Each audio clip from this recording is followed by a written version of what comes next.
Racikan Berita 1. Bismillahirrahmanirrahim. Assalamualaikum warahmatullahi wabarakatuh. Waalaikumsalam. Sore ini kami melakukan pertemuan, ya kan? Kami selaku tim advokasi Dr. Tifa. Saya pun terbuka mengenal Dr. Tifa, kemudian Dr. Edi Wardadi, kemudian Rahman, yang beri saya Ismail, kemudian Pak Satu, Putra Ahmad. Iya, Nakar, Rahman, dan Iskandar. Ya, kami sebagian sudah balik ya, jadi tinggal berbicara di sini. Pertama-tama perlu kami tekankan, khususnya sebelum saya berbicara tentang hukum, maksudnya tentang dasar hukum, baik PK maupun undang-undang dan sebagainya yang berhubungan dengan dugaan ijazah palsu milik Joko Widodo, mungkin akan lebih jelas lagi jika dimulai dari Dr. Tifa untuk menjelaskan kemudian dan sebagainya berarti situasi yang didapat dan memberikan satu informasi secara komprehensif. Terima kasih. Silakan Dr. Tifa. Bismillahirrahmanirrahim. Assalamualaikum warahmatullahi wabarakatuh. Ya. Perkenalkan, saya Dr. Tifa, yang bersama dengan satu tim kuasa hukum Dr. Tifa, yang kami bersama-sama secara sinergi akan berkolaborasi dengan semua tim yang saat ini sudah terbentuk untuk mengawal kebenaran, keadilan dan kejujuran bisa ditegakkan di negara kita tercinta ini di Indonesia. Jadi untuk diketahui oleh masyarakat semuanya bahwa saya bersama-sama dengan para sahabat, para peneliti dan juga para advokat, para ahli hukum, juga para cendekiawan yang lain saat ini sudah bergerak dari Sabang sampai Merauke. Barusan saya juga mendapatkan sebuah penguatan dari para purnawirawan jenderal juga, kemudian juga Kapak ITB sudah bergerak, keluarga alumni dari ITB, kemudian juga keluarga alumni dari UI yang bergabung di UI Watch itu juga sudah menyatakan dukungannya, termasuk juga Pak Bupati Jakarta, dan sebentar lagi nanti kami akan ke Surabaya juga, dan insya Allah akan ke Makassar. Jadi tim kuasa hukum Dr. Tifa ini juga terdiri atas berbagai macam komponen ahli hukum, baik dari Jakarta sendiri maupun dari Jogja, dari Solo, bahkan sampai dari Makassar. Semua bergabung karena memang lihat tujuan kita itu adalah pertama adalah amar ma'ruf nahi munkar, dan kita tegakkan kebenaran, kejujuran dan keadilan yang selama ini kurang lebih paling terakhir adalah 10 tahun terakhir ini kita benar-benar tidak merasakan adanya kebenaran, adanya keadilan dan kejujuran terjadi di negara kita ini. Utamanya adalah kunci kotak Pandora dalam bentuk dugaan ijazah palsu oleh mantan pejabat yang ternyata bergulir menjadi sebuah gulungan bola salju. Apalagi ketika terakhir kali ada petinggi dari salah satu partai terbesar di Indonesia saat ini pun sudah mulai speak up, menyatakan beberapa data-data yang mendukung kepada dugaan adanya persoalan fake dari ijazah tersebut ya, dan ini menambah data-data yang selama ini kami kumpulkan. Dan kemudian juga perjalanan dari salah satu sahabat peneliti kami, Dr. Rizwan Sianipar, yang bekerja bersama tim advokat kami yang ada di Solo, yang saat ini juga sedang mengawal perkara pengadilan dalam kasus yang serupa di Solo dan Sleman, itu juga sudah melakukan observasi investigasi lapangan di beberapa titik di Jogja, di Solo, di Boyolali, di beberapa lembaga, dan ternyata hasilnya betul-betul menambah data-data yang akurat maupun valid yang diterima, termasuk beberapa dokumen yang dijadikan sebagai barang bukti dari Barreskrim, dan yang kami pertanyakan karena dokumen-dokumen tersebut mengandung kejanggalan dan sudah ditambahkan dengan data.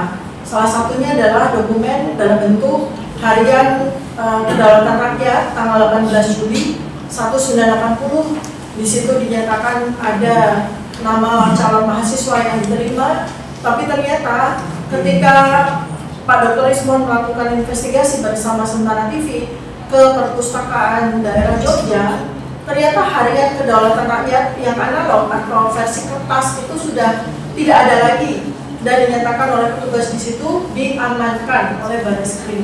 Pada kapan diamankan? Pada pertengahan April 2025. Nah, ini sebetulnya sinergi atau inline dengan sebuah peristiwa yang terjadi tanggal 2 Desember 2024, di mana ada sebuah situs, ya, sebuah situs karena tempatnya sekarang sudah tidak ada karena terbakar habis gitu ya, yang baru saja juga disampaikan oleh, kita tahu semua, Pak Biantor Suryadi atau Pak Bambang Biantor Suryadi. Beliau adalah petinggi salah satu partai, juga menyatakan hal yang tentu saja menambah data dari kita, ya, menambah validitas data dari kita, bahwa menurut beliau ya, dugaan ijazah palsu tersebut dibuat di tahun 2012 di pasar Pojok Pramuka, yang ternyata secara koinsiden terbakar habis di bulan Desember 2024. Kalau saya tidak salah kronologi, pada bulan Desember 2024 itu juga lah sebuah momentum sebenarnya terjadi, di mana TPUA mengajukan aduan masyarakat yang melaporkan kepada pihak Barreskrim ya, ke Barreskrim ya. Itu dan kemudian ada sebuah peristiwa yang terjadi seantara waktu tersebut, yaitu terbakarnya pasar Pramuka, dan ternyata pada bulan Juni 2025 ini seorang tokoh menyatakan bahwa ijazah tersebut dibuat tahun 2012 di pasar tersebut ya. Dan ini kemudian menambah semangat bagi kami untuk terus melakukan penelitian, sebab saya sebagai seorang peneliti tidak akan berhenti sampai sebuah masalah itu mendapatkan jawaban secara tuntas.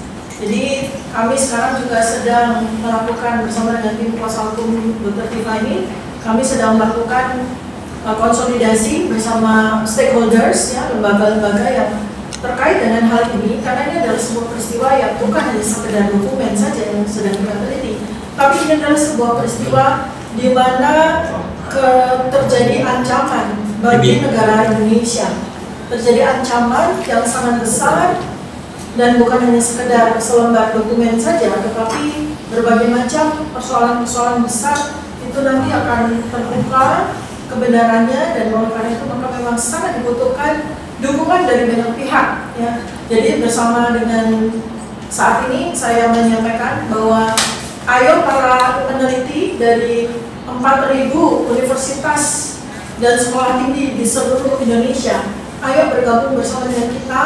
Kita para peneliti, para ilmuwan, para cendekiawan memiliki tidak cuma hak sebagai warga negara ya, legal standing kita sebagai warga negara, kita berhak untuk mendapatkan sebuah kebenaran dari para pemangku kebijakan yang kita berikan penghasilan dari pajak rakyat ya, dan itu karena itu maka hak kita untuk bertanya dilindungi oleh Undang-Undang Dasar 1945. Tetapi juga kewajiban kita sebagai peneliti, sebagai ilmuwan, sebagai insan cendekia untuk apabila terjadi masalah pada masyarakat, apabila ada pertanyaan pada masyarakat, apabila ada dugaan-dugaan kejanggalan pada masyarakat, maka kita punya kewajiban untuk mencarikan jawabannya sesuai dengan ranah keilmuan dan kapabilitas kita masing-masing. Dan yang terakhir adalah bahwa saat ini kita juga sangat membutuhkan dukungan dari segenap komponen masyarakat. Kita juga mengimbau lembaga-lembaga, terutama juga BEM, mahasiswa-mahasiswa. Ayo adik-adik mahasiswa, ini adalah momentum buat kita semua untuk menegakkan marwah, harkat, martabat, dan kehormatan negara kita. Jangan sampai kalian mendapatkan warisan negara yang compang-camping, negara yang pedih, negara yang hancur, porak-poranda, hanya karena kebohongan-kebohongan yang kita diamkan saja. Mari kita suarakan kebenaran, mari kita suarakan keadilan, dan mari kita tegakkan kejujuran di atas kebenaran bagi kita semuanya. Baik untuk persoalan yang berkaitan dengan poin-poin hukum, terutama kita juga perlu mengantisipasi adanya hal-hal yang membuat saya dan kawan-kawan para peneliti juga para aktivis itu mendapatkan hambatan untuk terus melakukan penelitian, mendapatkan ancaman berupa kriminalisasi, sehingga kita diharapkan akan menghentikan suara kita. Maka tentu saja kita membutuhkan dukungan dari para ahli hukum, ya. Jadi nanti Pak Abdullah Al-Fatiri sebagai koordinator dari tim kuasa hukum saya itu akan menyampaikan beberapa poin-poin terkait hukum, dan nanti juga akan ada beberapa pencerahan yang akan kita dapatkan dari tim kuasa hukum yang lain. Terima kasih. Assalamualaikum warahmatullahi wabarakatuh. Iya, kembali ke saya. Satu hal lagi, saya juga merangkap mengcounter pernyataan para advokat Jokowi yang memberikan konvensi kontraktif. Yang satu, perlu diketahui bahwa jika dokumen seseorang, dokumen pribadi itu telah digunakan untuk mendaftarkan sebagai pejabat publik dan paling presiden, itu sudah bukan menjadi dokumen pribadi lagi, tapi menjadi dokumen publik, yang mana publik berhak tahu jika ditanya oleh publik, merupakan dokumen terbuka, ya. Jadi harus transparan, tidak boleh disembunyikan. Jadi sebenarnya tidak ada pelanggaran hukum yang dilakukan oleh kawan-kawan ini, karena kawan-kawan ini memperlakukan ingin mengkonfirmasikan bahwa pejabat publik dalam hal ini presiden yang menggunakan ijazahnya waktu itu untuk mendaftarkan, yaitu sebagai presiden ke KPU, maka sudah bukan dikatakan dokumen pribadi, yang mana siapapun juga bisa mengakses, bisa mempertanyakan, bisa mengkaji, bahkan bisa menyebarkan. Bayangkan saja, setiap pejabat publik, baik itu menteri, DPR, kemudian presiden, gubernur, bupati, itu jangankan ijazah, hartanya pun itu harus dideklar, harus disampaikan kepada masyarakat, harus diuji. Supaya apa? Supaya masyarakat tahu dan bisa mengukur sebelum dia menjadi pejabat berapa, setelah menjadi berapa. Itu merupakan kontrol sosial. Nah, ini yang menjadi agak bingung, ya kan? Sebagai lembaga-lembaga publik dalam hal ini seperti KPU, kemudian UGM dikatakan lembaga publik, kan ini universitas, ya universitas negeri, universitas publik. Nah, ini tidak mau menyampaikan apa-apa yang dipertanyakan, ditabayunkan. Ya, sebenarnya itu diatur oleh undang-undang. Contohnya, ya, kalau kita kembali ke Undang-Undang Dasar pasal 1 ayat 2 itu mengatakan bahwa kedaulatan itu ada di tangan rakyat. Kemudian kita kembali ke Undang-Undang Keterbukaan Publik, Undang-Undang 14 tahun 2008, itu jelas juga dalam pasal 2 yang dimaksud informasi publik itu adalah termasuk dokumen administrasi publik. Itu pasal 2 menyatakan begitu. Kemudian pasal 4-nya, publik berhak mengakses dan mempertanyakan dokumen-dokumen yang telah dijadikan dokumen publik tersebut. Nah, pasal 28 F itu jelas menyatakan bahwa setiap warga negara itu berhak, ya kan, berkomunikasi dan mendapatkan informasi, bahkan mengambil informasi, mengakses informasi, menganalisa, bahkan menyebarkan pun itu konstitusional. Jadi kalau lembaga-lembaga itu tidak mau terbuka, termasuk mantan presiden kita ini, ya kan, itu berarti mereka itu melanggar konstitusi. Jelas, karena semua itu kan diatur dalam konstitusi. Maka ditekankan oleh keputusan Mahkamah Konstitusi nomor 11 tahun 2011 itu jelas bahwa yang dimaksud dengan syarat pencalonan presiden itu wajib terbuka. Dan pas putusan MK nomor 6 tahun 2005 itu juga jelas bahwa masyarakat dapat mengakses, karena masyarakat itu adalah bagian dari orang yang ikut ikut dalam memantau suatu peristiwa politik, karena mereka terlibat, mereka lah yang memilih presiden, memilih calon-calon DPR dan sebagainya. Makanya mereka itu berhak. Bayangkan ya, undang-undangnya ada, undang-undang dasarnya ada, kemudian putusan MK ada di situ. Jadi tidak ada pelanggaran hukum yang dilakukan teman-teman, karena pada waktu itu kan ada satu peristiwa, yaitu peristiwa beberapa tahun yang lalu, yaitu peristiwa Bambang Tri, ya kan, yang kedua kalinya dengan Gus Dur itu kan jelas itu. Mereka dihukum dengan dakwaan yang mengatakan bahwa mereka adalah menyebarkan kebohongan yang mengakibatkan keonaran.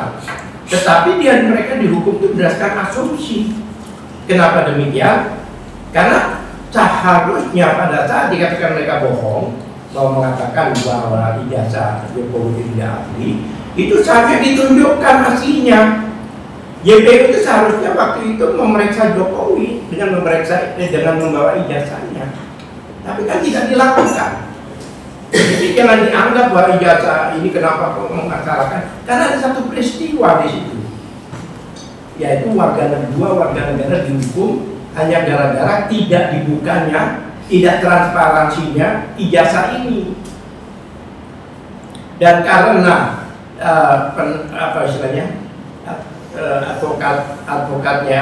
advokasinya atau kuasa hukumnya pada waktu itu adalah dari TPUA. Makanya TPUA karena setelah persidangan itu mereka mempertanyakan, memastikan, mentabayurkan.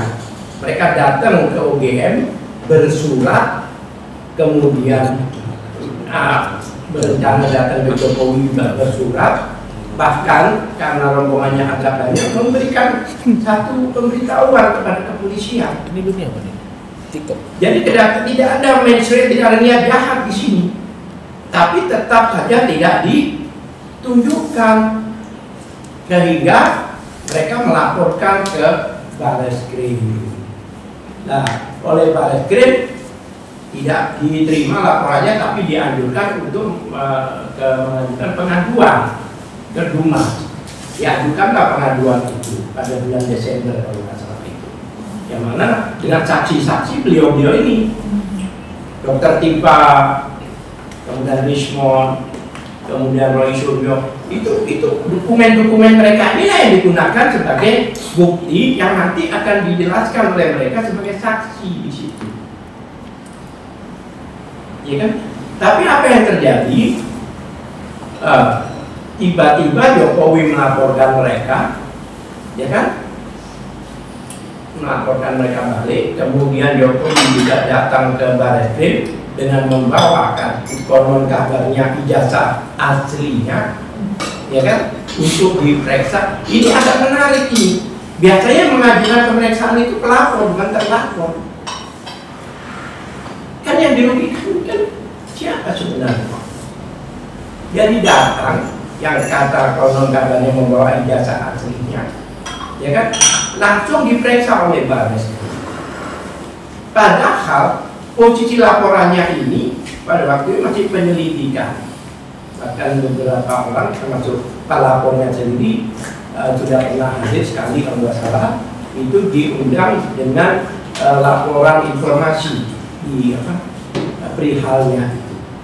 Nah, berikutlah panggilan yang berikutnya, yang bersangkutan tidak bisa hadir karena sakit, dan sakitnya itu parah. Bahkan dirawatnya itu bukan di Indonesia lagi, di Malaysia, Singapura atau Malaysia, di Malaysia. Dan bagaimana laporannya belum selesai, kok tiba-tiba diperiksa laboratoriumnya? Kan aneh. Padahal di dalam UHAP, pemeriksaan laboratorium itu dalam posisi penyidikan, bukan di penyelidikan. Ini masih dalam penyelidikan yang tadinya nggak digubris sebenarnya. Tadinya nggak digubris, tapi begitu Jokowi melaporkan di Polda, ya kan, baru diproses, sama-sama dilidik. Jokowi dilidik, dari kita juga dilidik, dan beberapa saksi dihadirkan itu bahkan dilidiknya sampai 12 jam, sama-sama klarifikasi, sama-sama penyelidikan. Tapi Jokowi sendiri hanya 1 jam. Ada beberapa orang di situ mulai jam 10 sampai jam 11 malam dan sebagainya. Ini saja sudah equality before the law-nya dilanggar. Jadi apa ya? Tidak setara gitu. Kedua yang menarik lagi yaitu adalah pemeriksaan itu sendiri. Kenapa saya katakan demikian? Pemeriksaan itu ada aturannya. Aturannya di Perkap Kapolri nomor 10 tahun 2009. Jelas itu ditentukan. Perkap itu dalam di situ judul tentang apa itu 10/2009 itu adalah tentang pemeriksaan tempat kejadian perkara dan pemeriksaan barang bukti di laboratorium forensik. Kalau kita masuk ke Perkap itu sendiri, jelas pasal 10 menyatakan bahwa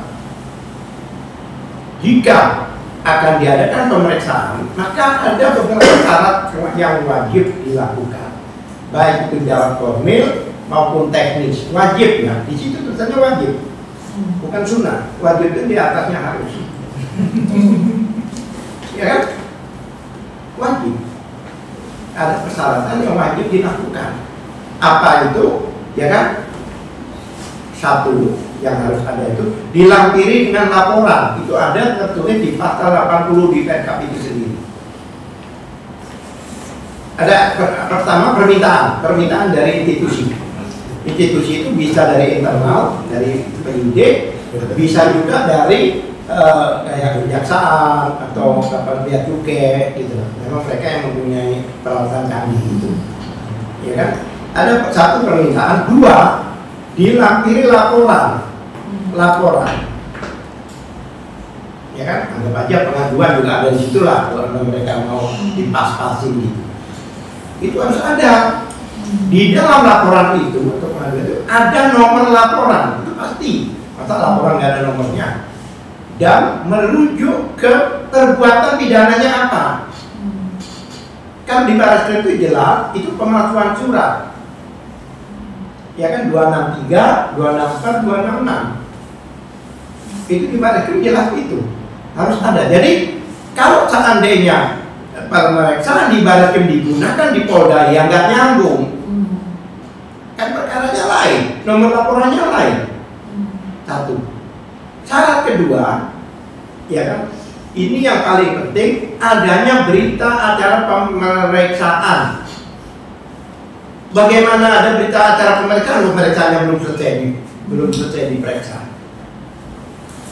Itu pemeriksaan itu termasuk saksi-saksi. Makanya biasanya selama ini, ya, ini kawan-kawan kita yang tahu, pemeriksaan itu di akhir penyidikan, pemeriksaan laboratorium. Karena itu nanti masuk ke alat bukti surat di 184 KUHP. Ini awal-awal jadi lucu juga. Pelapornya belum selesai.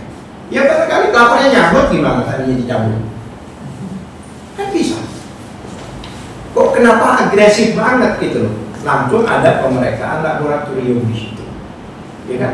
BAP itu bahkan di dalam Perkap itu sendiri ada tulisannya BAP tersangka. Maksudnya apa? Di dalam berita acara pemeriksaan itu selama ini, dalam pengalaman kita, itu di akhir pemeriksaan tersangka itu. Berarti kesimpulannya apa? Sudah selesai semua, baru ada pemeriksaan. Kemudian ada berita acara penyitaan. Pertanyaan saya, apakah itu disita? Masalahnya ada keanehan di situ. Penyitaan itu tidak boleh diambil kembali sebelum permasalahannya tuntas. Tapi bagaimana sebelum diumumkan sudah ditarik kembali atau dikembalikan, saya tidak tahu. ada apa gitu? Apakah karena dia orang tersentuh sehingga diperlakukan beda? Belum tuntas itu. Udah ditarik, anggap aja lah setelah diumumkan bahwa penyelidikannya tidak dilanjutkan, tidak terbukti ada tindak pidana, itu baru dikembalikan. Masuk akal. Ini tidak. Pengumuman itu belum dibuat, sudah dikembalikan. Ini satu keanehan. Yang berikutnya, katanya ada 3 ijazah pembanding. Itu ijazahnya pun harus diuji ke otentikannya. Ini identik otentik dari minum. Otentikannya. Ya kan? Kemudian dia meloncat langsung, wah ini identik. Nah identik itu kalau ini belum diperiksa keasliannya yang pembanding ini, kan KW sama KW kan bisa identik. Identik KW-nya. Palsu sama palsu bisa identik. Ya kan? Sekarang ada HP dua-duanya palsu, identik nggak? Identik. Ya kan? Palsunya. Lah itu, bagaimana mungkin ada puluhan temannya hanya 3 orang yang diperiksa? Dan satu hal lagi yang membuat kita bertanya-tanya, pada waktu itu ada 20 temannya menunjukkan ijazahnya. Ini saya satu angkatan dengan Jokowi, ijazah saya sama dengan. Kenapa dia nggak ada di situ? Itu kan big question mark, ada apa? Waktu pengumuman tanggal 22 itu ya? Ya iya, waktu 20 orang jejer-jejer itu, ada sekitar 20 orang menunjukkan ijazahnya, kan aneh. Iya kan? Kenapa dia tidak menunjukkan juga? Itu kan perlu dipertanyakan. Ya kan? Lah, syarat-syarat itu semua, ya kan? Itu harus dilampirkan di pasal 10 itu untuk pemeriksaan laboratorium. Jika ada satu dari syarat itu tidak terpenuhi, maka harus dikembalikan. Siapa yang bicara? Yang PK itu sendiri. Harus dikembalikan. Diberi waktu 14 hari. Jadi KP 21 itu. Diberi waktu 14 hari. Setelah itu kalau tidak lengkap dikembalikan lagi. Itu pun 14 hari lagi. Iya, itu pasal 10, coba dibaca bersama-sama. Ditolak lagi.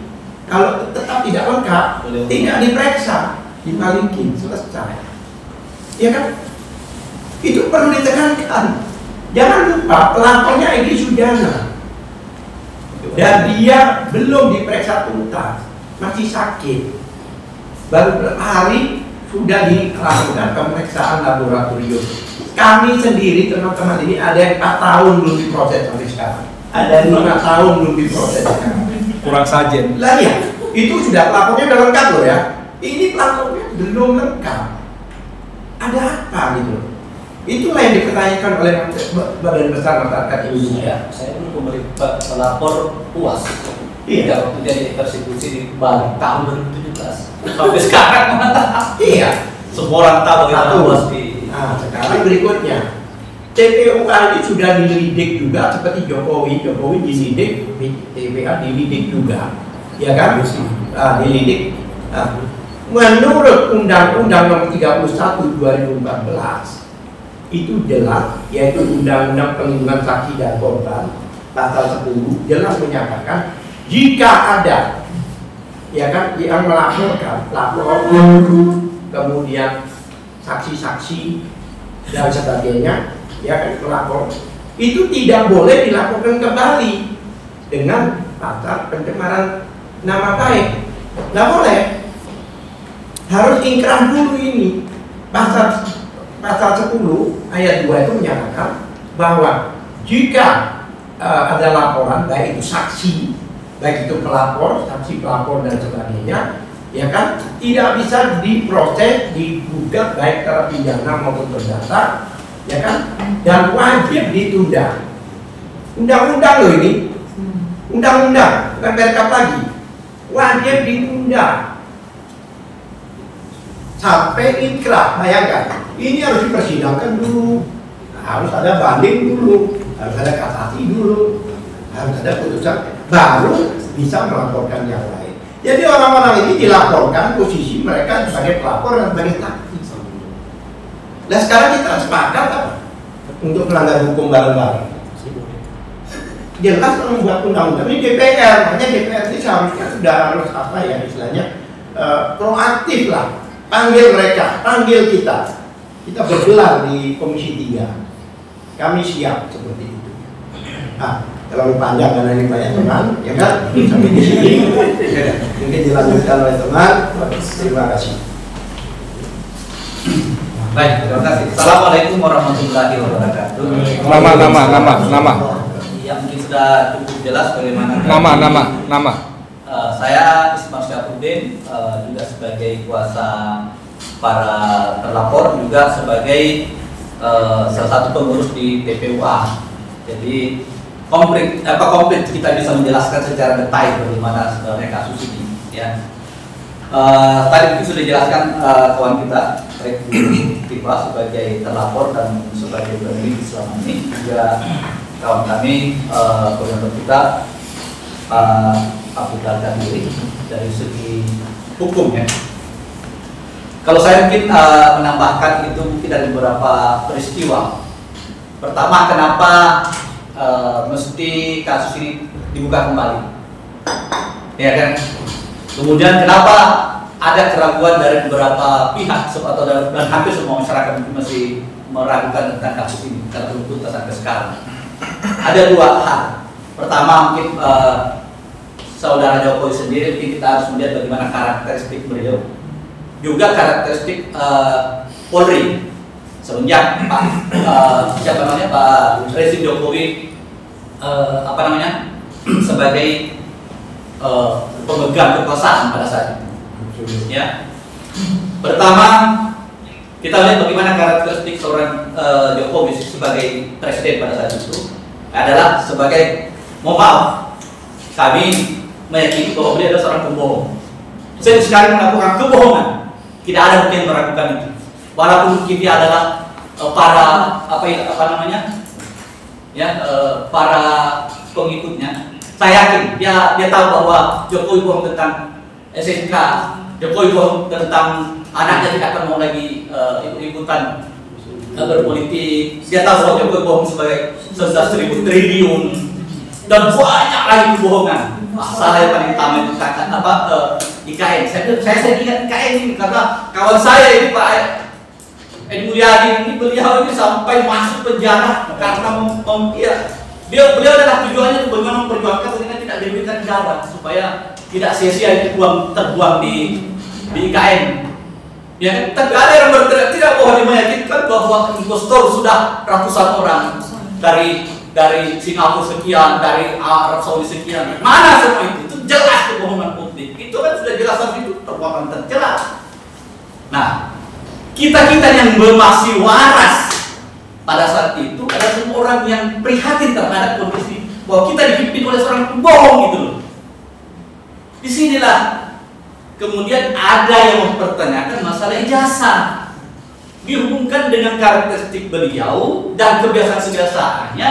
Kita juga merasa jadi curiga, kayaknya benar apa yang disampaikan oleh siapa namanya Pak Bantri. Saya ingat itu Pak Bantri, saya sama Pak Deddy Suwardari yang awalnya mau minta untuk jadi pengacaranya beliau. Kami sudah jemput ke stasiun Pak ya. Kita didahului oleh penyidik. Sudah dulu penyidik diamankan itu, sehingga kami tidak bisa bertemu. Pada kami berbicara dengan keluarga istrinya pada saat itu. Jadi kenapa apa yang disampaikan para pembela Pak Jokowi selama ini yang sering menuduh bahwa banyak kita ini adalah para pemecah belah bangsa, provokator, itu terbalik. Tadi kita maklumi orang-orang yang terbiasa seperti itu biasanya menisbatkan kepada orang lain. Sangat nyata. Coba andaikan Pak Jokowi adalah orang yang betul-betul mempunyai integritas, seorang pemimpin yang baik, mencintai seluruh rakyatnya. Ketika ada seorang pertanyakan hal seperti itu, dia akan tekan. Ini jasa saya asli. Apa yang disampaikan oleh Pak Bantri itu adalah tidak benar. Bahkan tidak akan ada penyembuhan sampai sekarang. Ya, andaikan Pak Tito pada saat itu sebagai seorang Kapolri paham tentang hukum, mau menegakkan hukum secara benar, tidak akan terjadi hal seperti ini. Beliau langsung proses hukum. Pak Jokowi, mana ke sana? Ada dugaan seperti ini. Kalau memang benar, kita proses Anda. Kalau memang Anda dituduh, kita proses orang ini. Tapi terang beneran prosesnya, bukan bukunya orang di Jokowi undercover disembunyikan, di bredel. Ini negara kita negara demokrasi, negara yang harusnya menegakkan keadilan atau rakyat di atas segalanya gitu. Iya kan?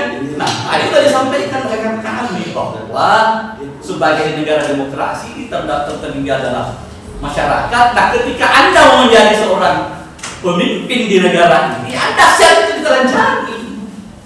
Apalagi masalah ijazah itu sudah hal pokok utama yang harus betul-betul diperlihatkan. Nah, ketika apalagi sudah diserahkan kepada ke KPU, itu sudah menjadi hak publik.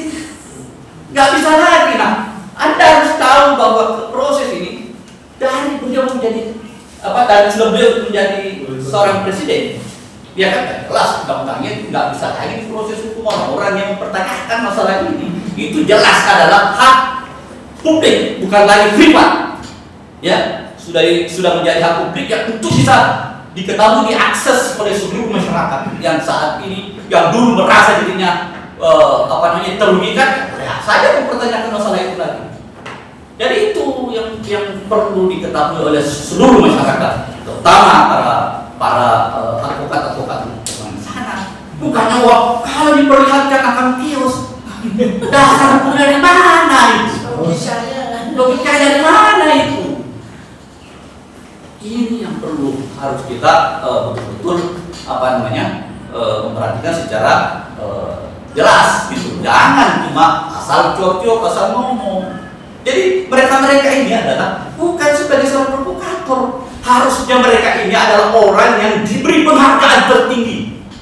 Mereka itu tidak digaji. Mereka mempertaruhkan waktunya, harga dirinya untuk dicaci maki. Ya, segala sesuatunya itu untuk apa? Apa yang mereka dapatkan? Tidak ada. Hanya mereka adalah orang-orang yang pecinta bagaimana caranya negara ini berjalan sesuai dengan remnya. Pemimpin itu adalah pemimpin yang terbuka, pemimpin yang beda untuk dikritisi. Ya, bahwa negara ini adalah negara hukum, bahwa orang yang dicurigai seperti ini harus diproses hukum. Mereka lah orang-orang yang seperti ini yang harus kita jadikan panutan. Bukan menjadikan musuh bersama, bukan dibully. Mana orang-orang yang mempertahankan ketidakadilan, ketidakbenaran. Ya, saya adalah sama teman ini harus tahu bahwa TPUA dan teman-teman advokat kebanyakan mereka adalah para pejuang. Yang pada saat itu bagaimana rasanya mereka membela orang-orang yang dikriminalisasi oleh Pak Presiden Jokowi. Kami dulu bagaimana Imam kami Habib Rizik ya diproses hukum di Jawa Barat, dia hanya karena berpendapat bahwa Pancasila itu telah diobok-obok oleh tidak sepakat dengan apa yang disampaikan oleh beberapa pihak ya. Itu kan demokratis dulu dan sebuah delik. Nah, kita berharap pada saat zamannya rezimnya Pak Prabowo ini tidak lagi seperti itu, dan sekarang kelihatannya alhamdulillah ada ke arah ke sana gitu loh. Kita bagaimana melihat KM 50 diputarbalikkan, seorang korban menjadi seorang penjahat. Ya, direkayasa semua bagaimana CCTV bersamaan ratusan sampai ribuan tiba-tiba mati. Ya, nah, sangat di depan mata. Itulah spesifikasi ada dua pihak yang kita lihat, Pak Jokowi dan Baris Krim pada saat itu. Ya, kita mencintai polisi, bagaimana menjadi polisi yang benar. Kita mencintai negara kita supaya apa? Ditegakkan hukum yang sesuai dengan koridor hukum yang ada. Makanya berbahagia orang-orang yang masih mau bicara seperti ada yang mau bicara seperti ini gitu. Ini yang berbahagia. Kita melihat bagaimana seorang Novel Baswedan, penegak hukum, ya pada saat itu terkenal adalah orang yang lurus, yang berani menangkap para pencurian negara yang sebagaimana kita lihat sekarang ini ribuan triliun pun dihabisi oleh mereka. Oleh siapa? Para pendukung dan para orang-orang Pak Jokowi yang dekat pada saat itu. Nah, anehnya, makanya kenapa kita lihat pihak kepolisian menghukum orang yang seorang pejabat kemudian disiram air keras, kemudian direkayasa kasusnya hanya mendapatkan 1 tahun. Ya, tapi kita berharap kayaknya ada titik cerah ketika zamannya Pak Prabowo ini, seorang novel Baswedan yang di zaman dulu dikriminalisasi, mau ditangkap pada saat itu, dianiaya, digebukin, dipecat dari KPK. Alhamdulillah saya lihat ini dijadikan wakil staf sus ya, Satgasus. Ya, ini luar biasa. Mudah-mudahan kita sangat mau melihat, semoga saja kenapa kasus ini tidak mereka langsung ditangkap, ini tersangkakan sebagaimana biasanya kita lihat kesehariannya pada saat zaman proses terdahulu ya, rezim terdahulu. Ya, bagaimana Pak saudara saya Pak Edi Mulyadi ya menyampaikan kebenaran, kemudian diproses langsung ditangkap. Ternyata sekarang semua orang tahu bagaimana itu kebohongannya di sana. Berbalik dari kejadian ini, siapa yang ngomong bagaimana cara beliau, nama baik beliau, bagaimana beliau di daerah rehabilitasi nama baiknya, bagaimana mengganti kerugian selama beliau berapa bulan di dalam penjara. Ya, ini semua yang harusnya kita buka sekarang ini. Saya berhati-hati berbicara masalah ini karena kenapa? Kita pelaku, kita yang langsung bagaimana rasanya ditersakiti ketika hukum itu dipermainkan oleh beberapa pihak. Jadi tolong teman-teman baris krim, teman-teman pihak kepolisian, jangan tersinggung. Semua orang bicara tentang masalah ini dan menginginkan polisi itu menjadi baik karena mereka adalah orang yang mencintai, bukan orang-orang yang menjilat dan sebagaimana menjerumuskan kalian kepada kejelekan.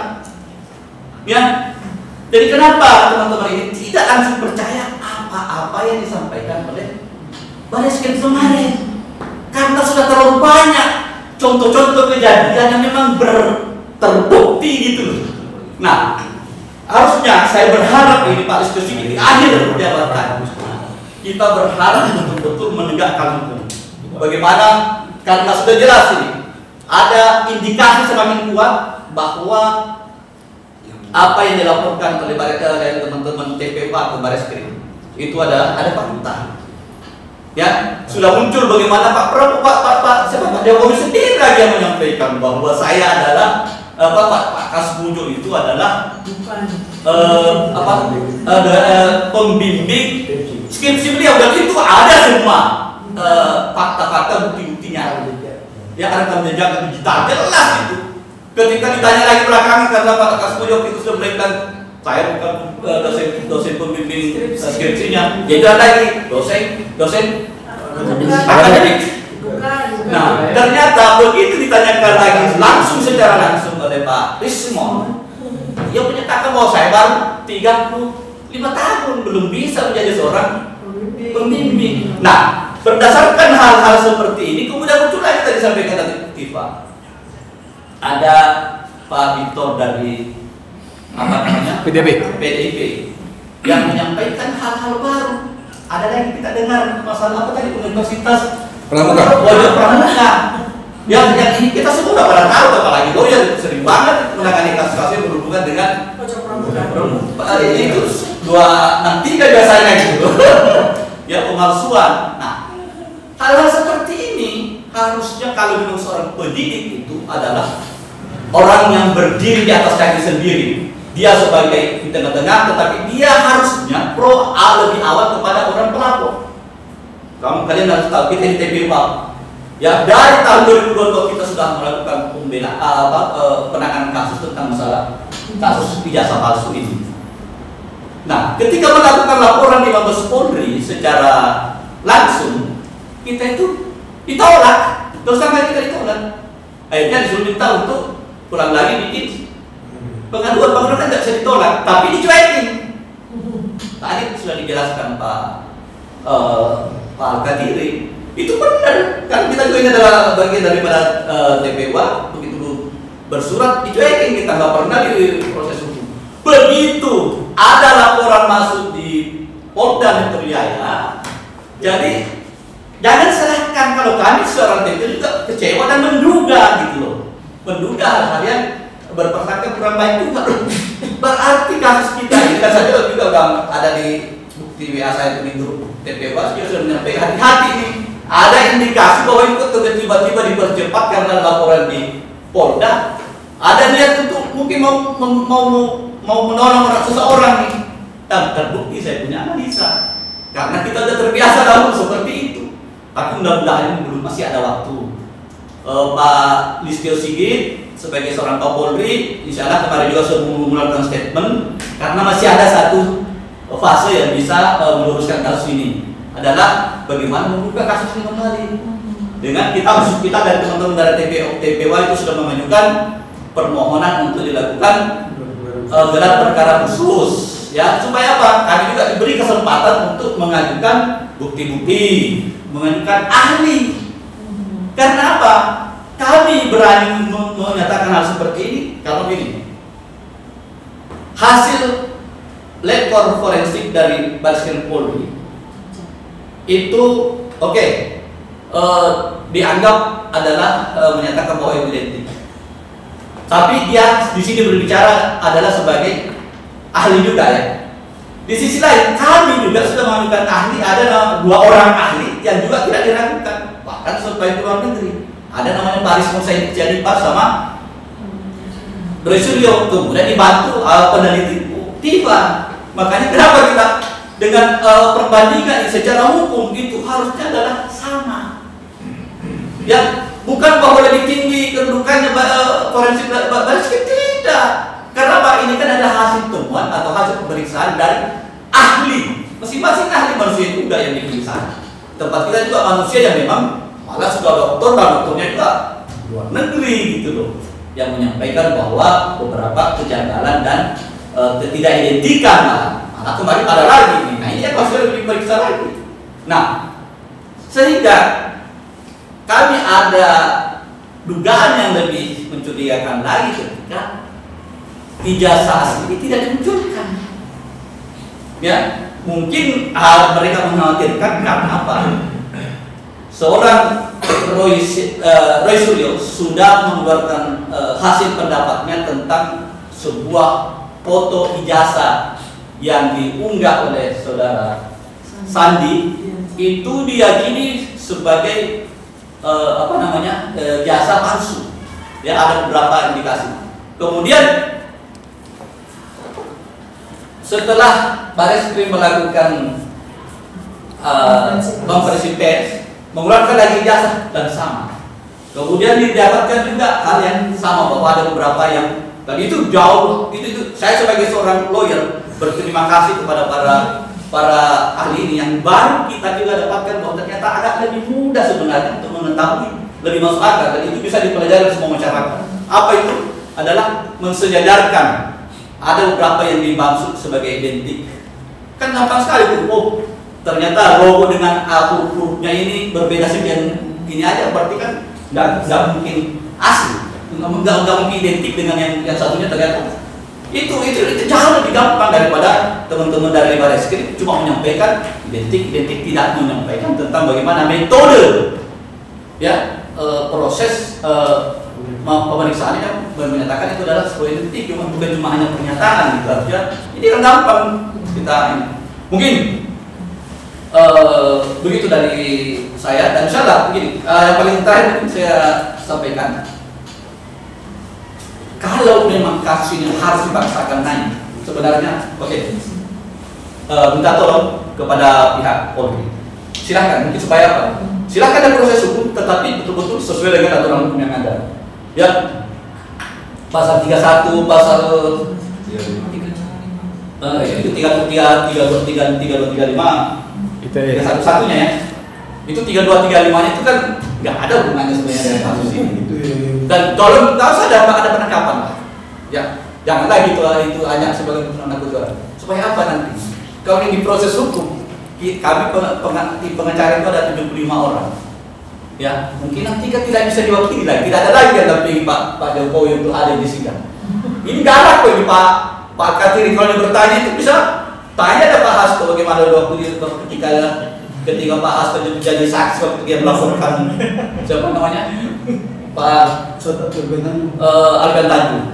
Saya aja boleh ada, masih ada saya punya apa namanya videonya itu ada. Kami sampai malam itu kita tanya-tanyakan orang-orang yang apalagi Pak Jokowi nanti 75 orang, satu orang 1 jam aja, berapa hari kita bisa tanya-tanya.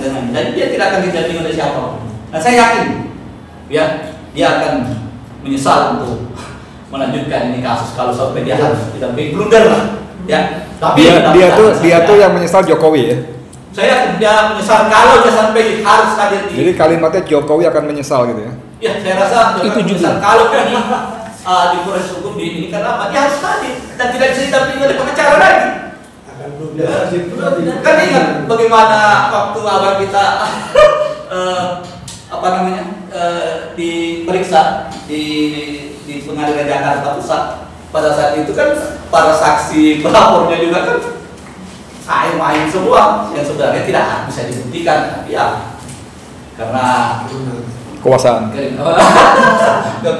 yang seperti itu. Tapi ya benar, kita semoga saja kita berharap bahwa pihak kepolisian sudah kembali kepada habitatnya, tidak lagi mengulangi hal-hal yang sebagaimana tadi yang kita sampaikan dan itu di depan mata. Dan apa yang kami sampaikan jangan hanya itu bahwa memprovokasi untuk membenci kepolisian.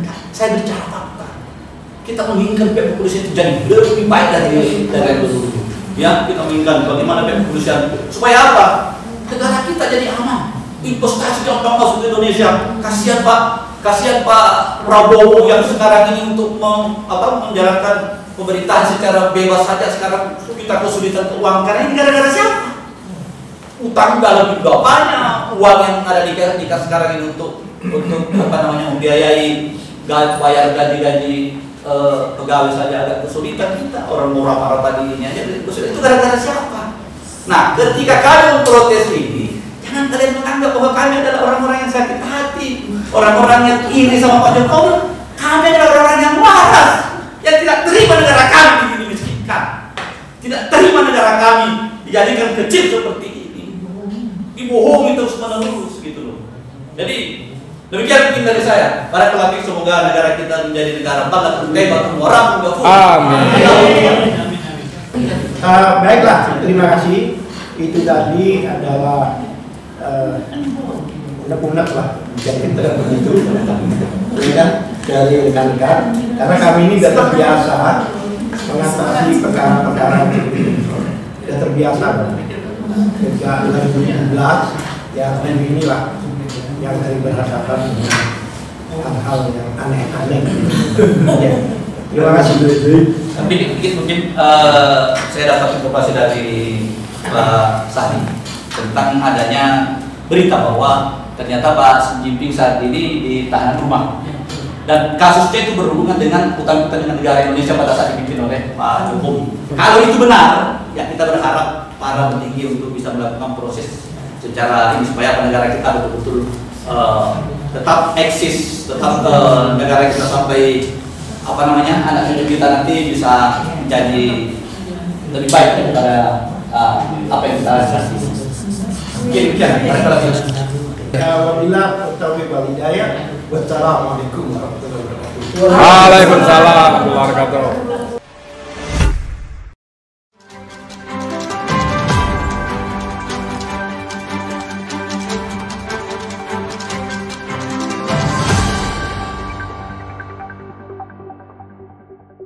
Racikan Berita 1.